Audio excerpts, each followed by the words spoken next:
ಭಾರವೆಂದು ಕುಳಿತರೆ ಹೇಗೆ ಹೇಮಾನವ ಕಷ್ಟ ಎನ್ನುವೆ, ಜೀವನ ಭಾರ ಹೊತ್ತು ಅಳುತ್ತ ನಿಲ್ಲುವೆ. ನಾ ಹೊತ್ತ ಭಾರಕ್ಕೆ ಆಸರೆಯು ಬೇರು, ನೀ ಹೊತ್ತ ಭಾರಕ್ಕೆ ಆಸರೆಯು ಯಾರು. ನಾನಿದ್ದ ಸ್ಥಳಕ್ಕೆ ಹೊಂದಿಕೊಂಡು ಅಂತರಾಳದ ಬೇರು ಗಟ್ಟಿಗೊಳಿಸಿದೆ. ಇಲ್ಲದ ದುರಾಸೆಗೆ ಬೆನ್ನತ್ತಿಕೊಂಡು ನಿನ್ನಂತರಾಳದ ಬೇರು ಸಡಿಲಗೊಳಿಸಿದೆ. ಹೇಮಾನವ ಭಾರವೆಂದು ಕುಳಿತರೆ ಹೇಗೆ, ನೋಡಿ ನಗುವ ಜನರೆದುರು ಸೆಟೆದು ನಿಲ್ಲು. ದ್ವೇಷಿಸಿದರು ಹಣ್ಣು ಕೊಡುವ ನನ್ನಂತಾಗು, ಬಯಸಿ ಬಂದವರ ನೆರಳಾಗು, ಕಾಮಧೇನುವಾಗು. ಹೇಮಾನವ ನಾ ಎತ್ತರಕ್ಕೆ ಬೆಳೆದಂತೆ ನನ್ನ ಕೊರಡೆ ಅದಕ್ಕೆ ಆಸರೆಯಾಗುವುದು.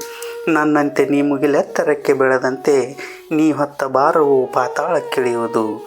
ಭೂ ಅಂತರಾಳದಿ ಹರಡಿದ ಬೇರು ಬೆಳೆಸಿ ಇನ್ನು ನಿನ್ನದೇ ಹೊಣೆ ಎಂದಿತು. ಹಾಗೆಯೇ ಮಾನವ ನಿನ್ನದು ಇದೇ ಕತೆ, ತಿಳಿದುಕೊಳ್ಳದಿದ್ದರೆ ನಿತ್ಯವೂ ವ್ಯಥೆ.